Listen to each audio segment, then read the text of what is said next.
Space, the final frontier. These are the voyages of a new Trekkie. My 5-year mission to search out Star Trek media, to seek out our fans and merchandise, to boldly go where no fan has gone before.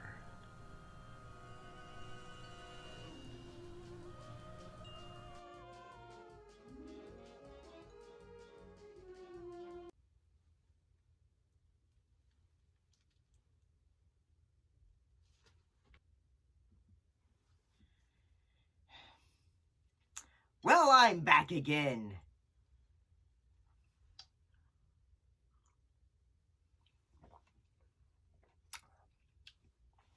Oh. Life begins at 30. Life begins at 30. Adventure begins. Yes, this video is coming out a bit, I realized, an editing thing I could have done with a previous video was, I could have said, hey, birthday. But, I am officially 30 years old now. I'm gonna take a drink to that. But moving on, we're gonna go ahead and talk about 2 episodes from the Star Trek show, Star Trek Enterprise. In this case, we're talking about 2 episodes. In this case, Cold Front and Silent Enemy. Let's go ahead and talk about the first one, which is Cold Front.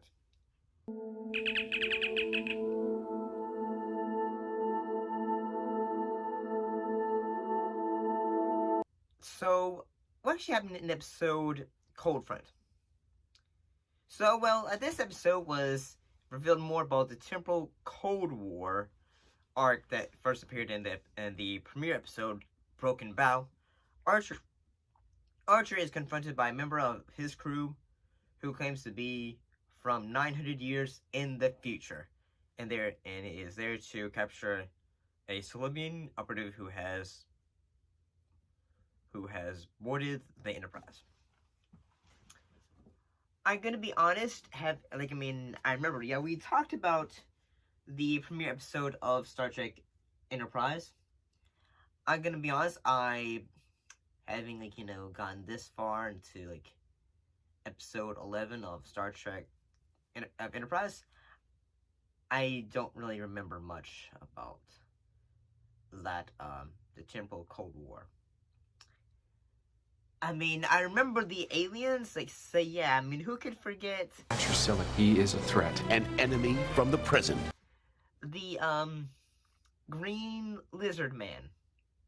That's what they look like. They look like freaking green lizard man. The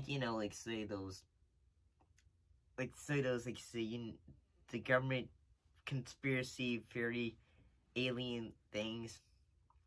They look pretty cool. So yeah, we get more of that Cold War stuff. And then we also get the introduction of character Temporal Agent Daniels, and he was actually played by Matt Winston, who's actually the son of Stan Winston. Yeah, he did the effects for quite a lot of films. But I gotta say, this whole bringing this character, this whole Cold War aspect thing. Come to change history, but which one? What happens here could affect millennia to come. An all-new Enterprise. It's actually interesting, and I'm glad it brought it back, because I'll be honest, I kind of forgot about it. Not because, the premiere episode didn't do a good job, but when you're having to watch multiple runs of three shows concurrently, sometimes you'll forget, oh, okay, that happened and that happened. And I'm gonna be honest, while I like the characters of Star Trek Enterprise, at times I will say that I do not think the subplots or things for season 1 so far have really been that really engaging. Say, oh yes, like I would say for Star Trek The Next Generation or the original Star Trek. I'm not saying like this show's bad. I mean, keep in mind this is only season 1.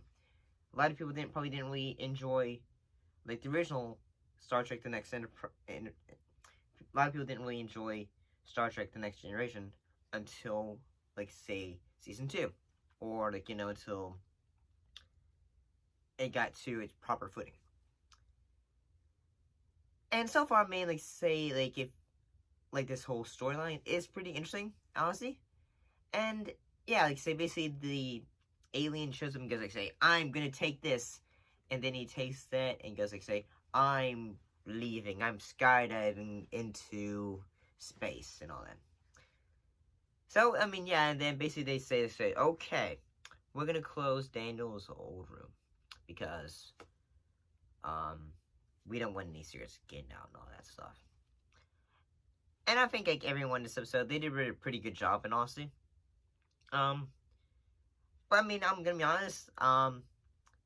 Hopefully this temporal Cold War ideal continues, but maybe so. I mean, I would like to see more of it to say, like, okay, to figure out, like, say, okay, I like this story arc, and honestly, I'd have to see more of this arc to figure out like, if I like it or not.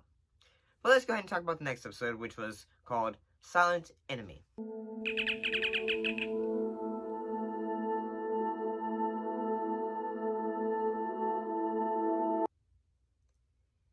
So in this episode, Enterprise is attacked by an unknown alien ship.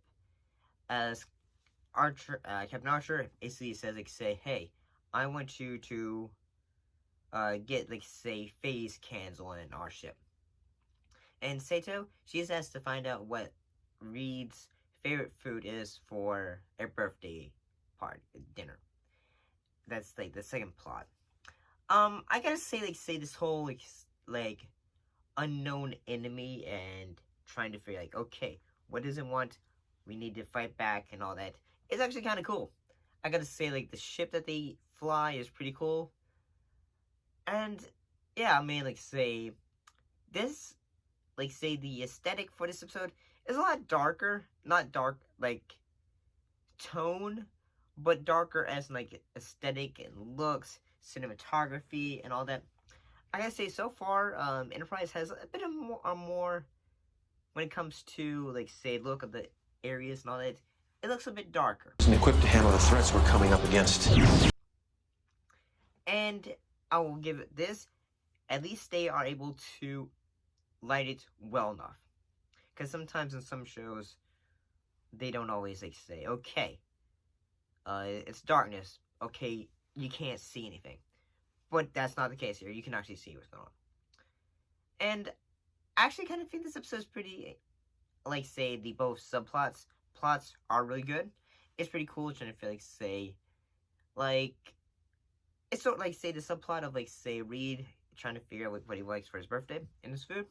I think that's pretty cool because sometimes you might, especially, like, in birthday parties, you feel like, say, what is this guy like? Especially when it comes to coworkers, you might not always, like, feel comfortable talk to them, like, say, hey, what kind of food do you like? Because you don't want to be blatant and say, hey, we're giving you a party and all that. But yeah, I mean, now honestly, I like the fact, like, say, all the like crew members for the below deck are trying to get all the material needed to make these phaser cannons. So that's really cool, and honestly, everyone does a great job. And yeah, I gotta think everyone does acting wise. This one is a bit more engaging, I feel like, in my opinion. And yeah, I mean, I feel like you get more background for the characters, you get more, like, say, character development for it. But overall, I gotta say this one is pretty entertaining, honestly. But what do you guys think of these two episodes, which is Silent Enemy and Cold Front? Put your thoughts in the comments down below, let me know, and as always, thank you for watching, and I will see you next time.